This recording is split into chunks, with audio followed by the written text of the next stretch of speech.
साथियों, संगठनों, मजदूर संगठनों, विद्यार्थियों, बुद्धिजीवियों के साथ बिहार निर्माण व संगठित श्रमिक यूनियन अपने मजदूर साथियों की तरफ से इस संघर्ष में, इस लड़ाई में अपनी भागीदारी, समर्थन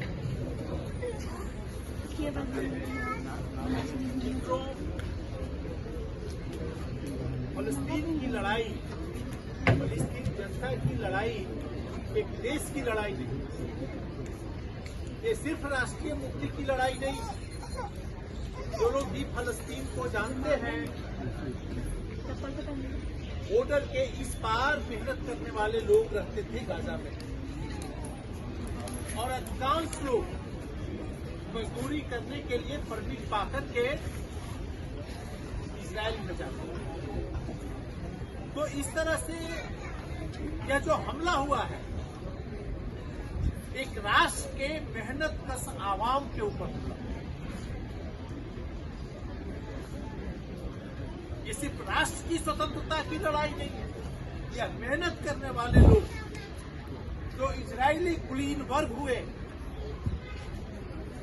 पैसे के मालिक हुए, साधनों के मालिक हुए, उनके यहाँ अपना श्रम बेचने के लिए जाने वाले फलस्तीन मजदूर, कारीगर के बीच की भी लड़ाई।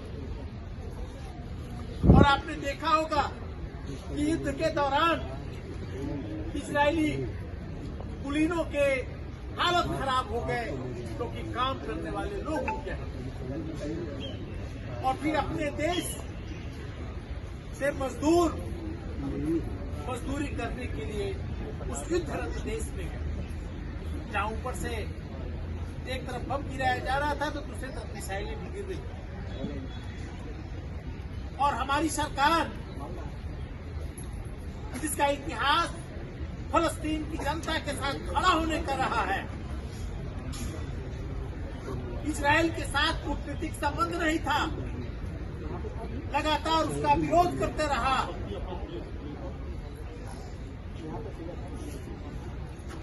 नब्बे के बाद नरसिम्हा राव की सरकार, मनमोहन सिंह की सरकार आई और उसने फलस्तीन की जनता की लड़ाई के साथ बिट्रे किया, गद्दारी किया और इजराइल को माना। और इस मान्यता के पीछे क्या था? पूंजी का खेल। उदारवादी नीति जब पूरी दुनिया में लागू की गई, अमेरिकी साम्राज्यवाद और पश्चिमी साम्राज्यवाद का की पूंजी पूरे दुनिया में रोक टोक जब बहने लगा, तो उसकी राजनीति भी जहां रुकी हुई थी, जहां एक प्रतिरोध था तीसरी देश के बहुत सारे देशों में, वहां भी उसका सिक्का चलने लगा।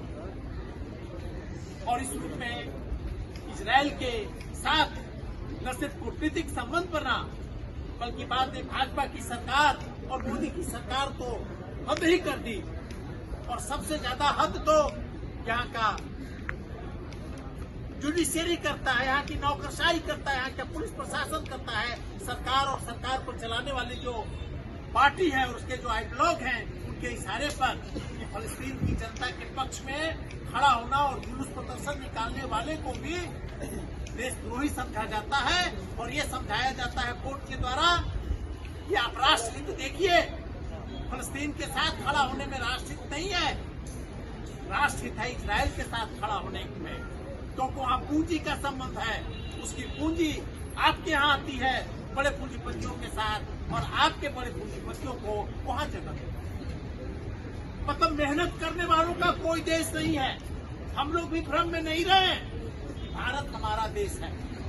बहुत ही नंगापन के साथ पूरी दुनिया में पूंजीपति ये घोषित कर रहे हैं, देश पूंजीपतियों का है, कुलीन वर्गों का है और चंद लोगों का। हम बिहार से आते हैं साथ। बिहार में 1 रुपए पर 1050 एकड़ जमीन अडानी को दे दिया गया 30 वर्षों के।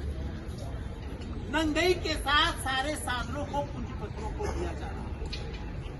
हमारा SIR आया वोटिंग का, जो वोटिंग देने का मापदंड तय किया गया, उसमें तय किया गया, पासपोर्ट रहेगा, जमीन की कागज रहेगी, फैक्ट्री का सर्टिफिकेट रहेगा। मतलब कि जिनके पास कुछ साधन है वही देश के नागरिक हो सकते हैं, वही वोटिंग देने का राइट। मतलब देश उनका है जिनके पास पैसा है, कुछ माल है, कुछ रुआब। तो मेहनत कश जिनको आज काम कलकत्ता में मिलता है, परसों दिल्ली जाते हैं, परसों गुजरात जाते हैं, फिर मद्रास जाते हैं, उनका देश कहाँ है? तो हम भ्रम में न रहें। जिस तरह से फलस्तीनी भी एक टुकड़े में कैद कर दिए गए हैं, पूरे दुनिया के मजदूर को इसी तरह से कैद कर दिया गया है और उनको धीरे धीरे करके जो पूंजी के मालिक हैं वो जो है देश विहीन बना रहे हैं, साधन विहीन बना रहे हैं, अधिकार विहीन बना रहे हैं। इसलिए आपको जो आमतौर पर उदारवादी जो नारा लगाते हैं या मीडिया में माहौल बनाता है कि हमको संविधान बचाना है, हमको जनतंत्र बचाना है, मामला वही नहीं है।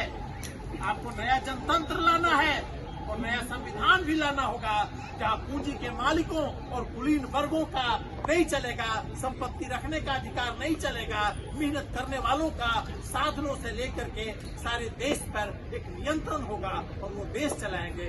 वह लड़ाई ही जब आगे बढ़ेगी तो फलस्तीन की जनता की लड़ाई की जीत होगी, साम्राज्यवाद हारेगा, पूंजीवाद हारेगा और उसके पहले फलस्तीन की जनता की लड़ाई आगे भी जारी रहेगी।